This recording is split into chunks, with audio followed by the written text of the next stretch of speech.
Hello and welcome to my shop. My name is George and I'm coming to you from Chelsea, Quebec.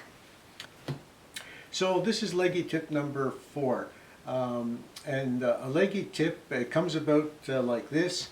I'll be working in the shop and then I might pause and think about something that I'm doing or something that I caught in the corner of my eye.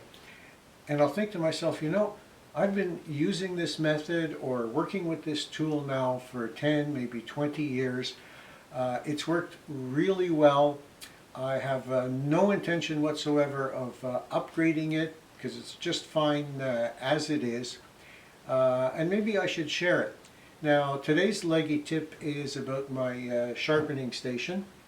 So I won't show you how I sharpen, but I'll just show you what the setup is. It costs practically nothing to set it up and to maintain it. So today's Leggy tip could also be in my Good, Fast, Cheap series. Here's what my sharpening station looks like. It starts off as a tub that I fill with water. Years and years ago it cost $2.50. It might be up to $3.50 now for all I know. Now the stones, the coarser stones need to be kept underwater. They need to be soaked in water before use. The finer stones just need a little spray of water on the surface. They don't have to be soaked. But since some of the stones need to be soaked, I soak all of them. So I have a 3D printed rack over here with spacings that fit the individual stones. Plus there's an 1/8 of an inch slop so that I can put them in and take them out easily. And so all the stones are kept underwater. Ordinarily the tub is flooded. Permanently I have a wooden bridge that spans the tub. I can put the stones into it, wedge it firmly into place with a little wedge. And so here's the surface that I use to hone either the chisels or the irons. Now I do like to put a bit of a back bevel on the irons using the David Charlesworth ruler trick.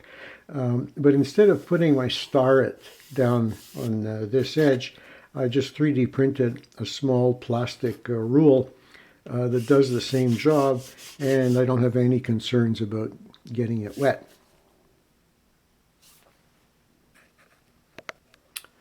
The tub with its water, plus a jug full of more water that I can use to top up the level, is about 4 feet away from the middle of my bench.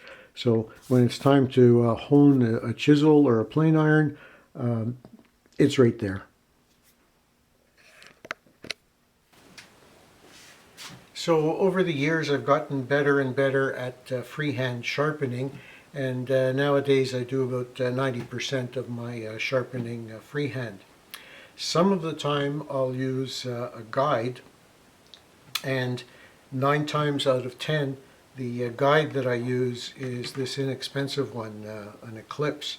So you can mount a plane iron up here. Chisel would go a little bit lower in this V groove.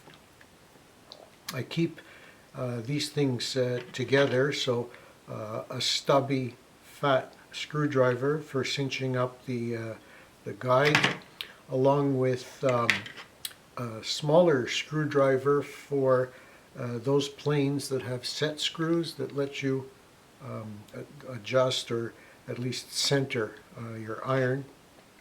And finally some guides for how much the plane iron or the chisel should extend.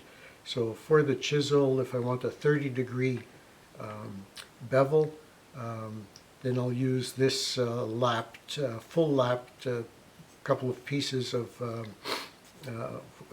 cherry. Yeah, that's what it is. It's cherry. So a 30-degree bevel. I do it this way. Put the point down here. For a 25-degree bevel, the chisel is extended farther out this way. And then the same thing for plane irons. I need a different one because plane irons are mounted up here on top, and the chisels are mounted, as I said, in the V-groove down here. So again, one side for a 25-degree bevel and the other side for a 30-degree bevel. So as I said before, 9 times out of 10 I freehand. For most of the instances where I need a guide, I use the Eclipse, which is an inexpensive device. And then about 1 time out of every 10 of those, I'll go to my Veritas guides. And I have both the traditional one and the newer one. So the traditional one does a very good job with everything except very narrow chisels. The later version is adapted for very narrow chisels. It centers them and makes sure that they're square to the stone. And then there's 2 rollers that I have, and they're interchangeable. One of them is perfectly cylindrical, and that's for for plane irons and chisels. And then if you want to put a camber on your plane iron, you can use this barrel-shaped cylinder. Anyhow, rough estimate, I end up going to these about 1% of the time, this one about 10% of the time, and for the majority, I just freehand it.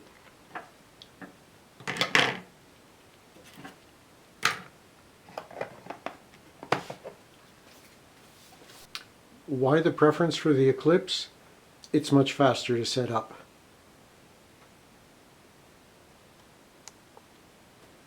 Well, that's it for all I have to tell you today. I hope you found it interesting, informative, entertaining, something along those lines. That'd be great. Even better is if you thought you might set it up for yourself like this, or maybe take some portions of what I offered and incorporate them in your own workflow. No, don't forget, make a little bit of time for your passion, and if you can share it, even better.